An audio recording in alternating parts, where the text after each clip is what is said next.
You think you just care too much, but the truth is, you're leaking your self-respect and calling it love. You think if you show her how solid you are, how loyal, how patient, how available, she'll finally feel it and choose you the way you choose her. But the more you like her, the less she respects the position you're putting her in because you're not showing strength. You're showing need.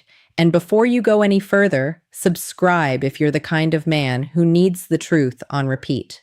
Not because I need a number, because you need reminders. You need somebody to say what your emotions keep trying to negotiate away.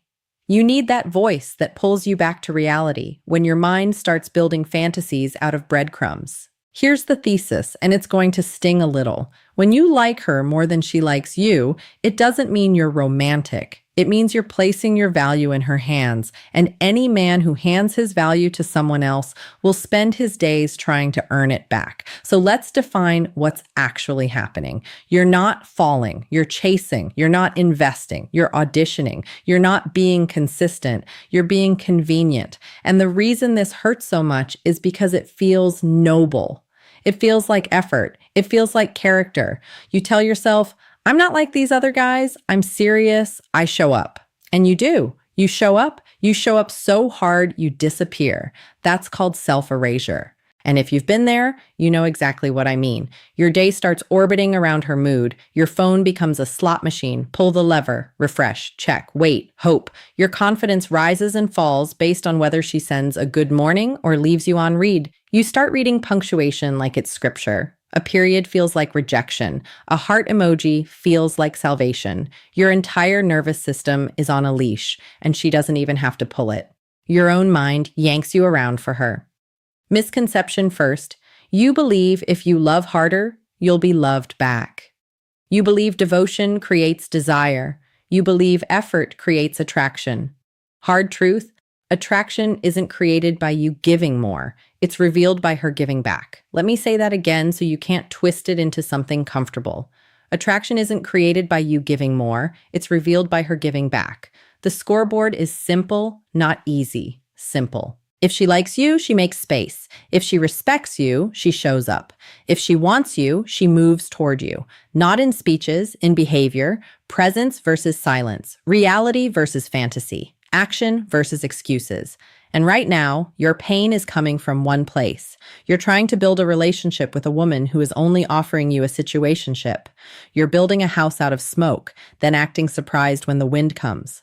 So why does this happen? Why do you, smart, capable, decent, get stuck liking her more than she likes you? Because you're not chasing her. You're chasing what you think she represents. That's called projection. You're not addicted to her. You're addicted to the version of you that you think you become when she chooses you. The winning version, the validated version, the version that finally feels enough. And if you're honest, it's not even about her half the time. It's about what her attention would mean. It would mean you're attractive. It would mean you're worthy. It would mean you're not invisible. It would mean you're not replaceable. It would mean you're finally the guy who gets picked. So you keep trying to earn it. You send the extra message, you do the extra favor, you make the extra exception, you swallow the disrespect, you laugh at the joke that wasn't funny, you act chill when you're not chill, you pretend you're cool with it when you're bleeding, you stop calling it what it is because naming it would force you to act, and acting would force you to risk losing her. But listen to me carefully. You already don't have her. You have access, you have moments, you have maybe, you have we'll see. You have, I'm just busy. You have, I'm not ready for anything serious right now. You have, I like you, but, and that but is a guillotine. It's the part of the sentence where your self-respect dies. Now let's talk root cause, because this is where men either level up or loop forever. The root cause is not she's confusing. The root cause is you're confusing attention with affection. A woman can enjoy your attention and not want you. A woman can like how you make her feel and not like you. A woman can accept your time and still not respect you, because respect isn't what you give her. Respect is what you demand of yourself. That's called standards. And if you don't have standards, you will call anything love as long as it keeps you from being alone. That's called fear. And fear has a voice. Fear says, don't rock the boat. Fear says, if you speak up, she'll leave. Fear says, take what you can get. Fear says, you're lucky she even talks to you. And if you let fear drive, you will become the type of man who tries to purchase connection with effort. That's called bargaining. You bargain with your time, you bargain with your attention, you bargain with your money, you bargain with your loyalty, you bargain with your availability, you bargain with your body, you bargain with your dignity. And the sick part is you call it being a good man. No. Being a good man doesn't mean being a soft target. Being a good man means you are good to yourself first, because you're the only person who is guaranteed to live with your choices.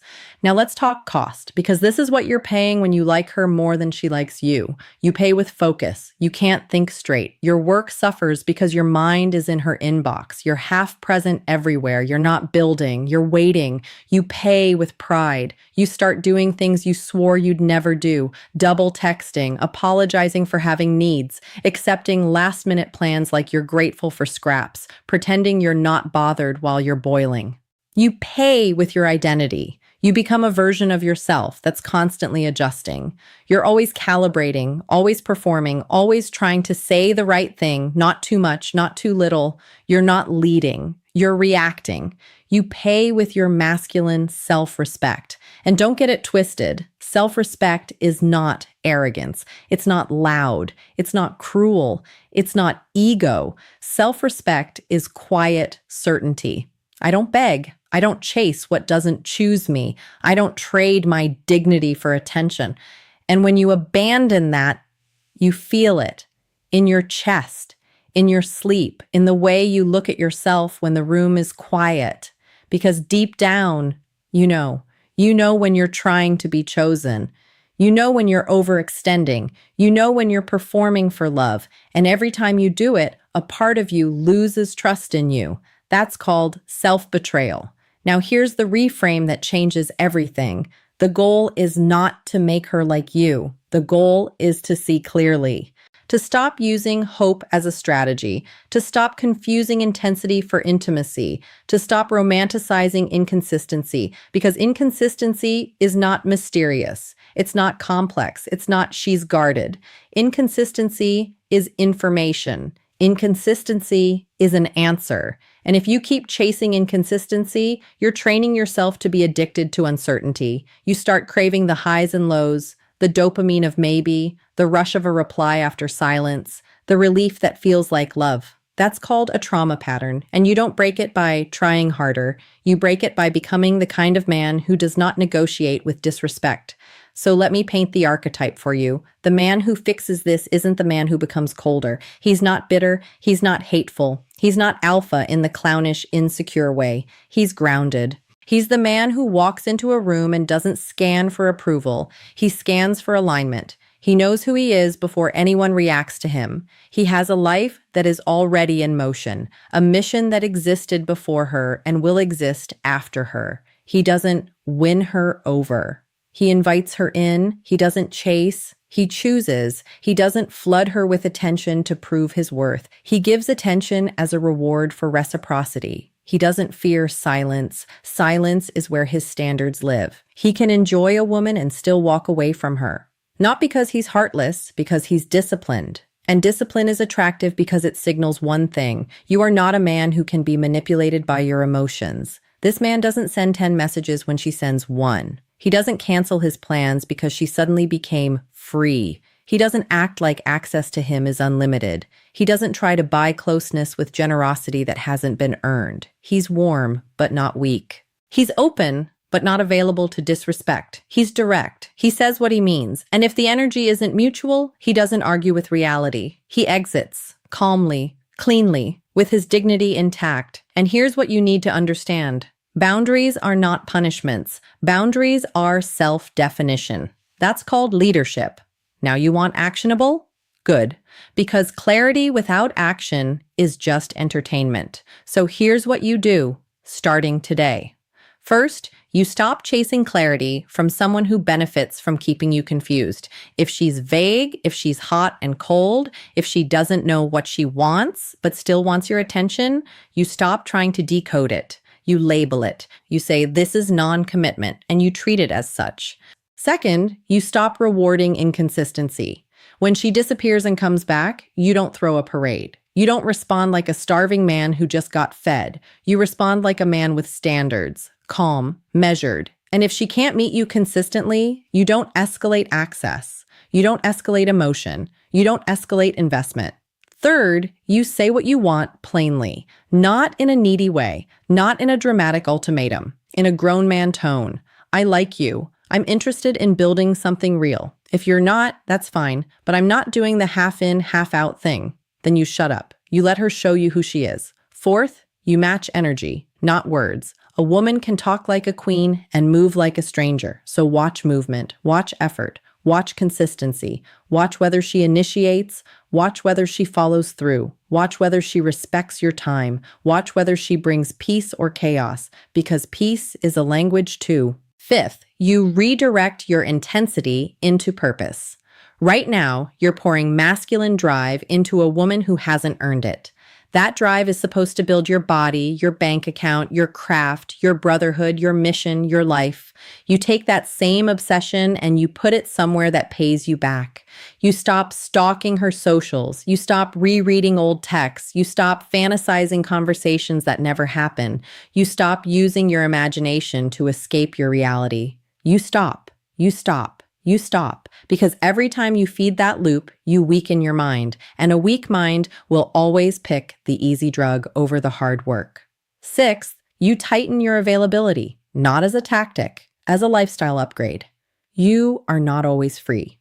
You are not always reachable. You are not always ready to respond, not because you're playing games, because you have a life. Seventh, you practice walking away. I didn't say ghosting. I said walking away. Clean, respectful, direct. I'm looking for something mutual. This isn't that. I wish you well. And then you mean it. No lurking. No checking. No just seeing what she posts. No leaving the door cracked to crawl back through. That's called closure. And closure is a gift you give yourself when someone else won't give you clarity. Now let me address the part of you that wants to argue. You might say, but what if I'm wrong? What if she's just scared? What if she needs time? What if I leave and she would have come around? Good. That's your fear talking. Here's the question you need to answer like a man. How long are you willing to live in the waiting room of someone else's readiness? How many months of your life are you willing to donate to potential? How many nights are you willing to lose sleep over a woman who sleeps just fine without you? How many times are you willing to abandon your own needs to prove you're low maintenance? Because if you keep doing that, you're not being patient. You're being passive. And passive men don't get peace. They get used. Now, understand this. She is not evil for not liking you back. She's allowed to feel what she feels. The problem is not her feelings. The problem is your refusal to accept reality. The problem is you trying to override her lukewarm interest with your intense effort. The problem is you trying to turn chemistry into commitment. The problem is you thinking that if you can just say it perfectly, do it perfectly, time it perfectly, she'll finally become the woman you imagined. That's not love. That's control dressed up as romance. And if you don't check that, you'll carry it into every situation. You'll become the man who keeps trying to convert maybe into yes, because you think your worth is proven by winning the hardest person. Let me give you a harder truth. If you need to earn her love, you will have to keep earning it. If she only values you when you perform, you will have to perform forever. And that's not a relationship. That's a job. And you're not even getting paid. So what's the real reason you like her more than she likes you? Because you're using her as a mirror. You're using her attention to measure your worth. And if that's the game, you will always lose. Because your worth is not supposed to be measured by somebody who barely knows you. Your worth is decided by what you tolerate, by what you build, by how you lead yourself when nobody is watching, by whether you keep promises to yourself, by whether you can look in the mirror and respect the man staring back. Now let's talk about the moment you turn it around, because it's not some dramatic speech. It's not a viral "I'm done" text. It's not revenge. It's not flexing. It's quiet. It's the moment you feel the urge to send the third message, and you don't. It's the moment you want to cancel your workout because she finally replied, and you don't. It's the moment she offers you last-minute attention, and you say, I'm booked, let's plan another time, and you actually mean it. It's the moment you catch yourself fantasizing and you return to your life. It's the moment you stop treating her like the sun, because you were never supposed to orbit her. You were supposed to be a man with gravity. And yes, there's a withdrawal period. Of course there is, because you've been feeding your brain a drug. Hope, the drug of possibility, the drug of maybe she'll finally see me. When you cut that off, your mind panics. It tries to bargain. It tries to reach. It tries to reopen the loop. That's when you prove who you are, not with words, with restraint, because restraint is power, and power is peace. Now, here's what happens when you stop liking her more than she likes you. You stop being a boy trying to be picked, and you become a man who picks. You start noticing red flags faster because you're not hypnotized by beauty and potential. You start attracting better women because you're not broadcasting desperation. You start feeling calm again because your mood isn't dependent on her replies. You start respecting yourself again, and self-respect changes your whole face. Your posture changes, your voice changes, your decisions change. You stop chasing women who are almost into you, and you start building with women who are clearly into you. And let me be clear, that doesn't mean every woman has to worship you. It means you only invest where there is mutual effort. You only build where there is mutual interest. Mutual. That word is your new religion, because mutual is where the peace is. Mutual is where you don't have to guess. Mutual is where you don't have to perform. Mutual is where you can be a man and still be soft without being stupid. Now let's reset your identity, because that's the real work. You are not the man who begs for love. You are not the man who chases someone who is unsure about you. You are not the man who sacrifices his mission for a mood. You are not the man who trades his dignity for attention. You are the man who leads his own life. You are the man who speaks plainly. You are the man who values reciprocity. You are the man who can walk away from what doesn't align. You are the man who would rather be alone than be disrespected. And that doesn't make you cold, that makes you free. And freedom is the foundation of real love, because real love is chosen, not chased. Real love is mutual, not managed. Real love adds to your life. It doesn't hollow you out. So if you've been caught in this pattern, good. Not good that it happened, good that you can see it now. Awareness is the beginning of power. Most men never wake up. They spend years trying to earn a woman who never intended to give. They call it loyalty, but it's just fear of starting over. You don't need more tricks. You don't need more lines. You don't need to be more alpha. You need standards. You need purpose. You need self-respect. You are the answer, not her texts, not her mood, not her approval, you. And if you want more truth like this, more clarity, more direction, more reminders that pull you back into your spine, subscribe. Not for me, for you. Because this is a community for men who are done lying to themselves, men who want clean love, clean choices, clean power. You're not alone in this. You're just early, and that's a good place to be.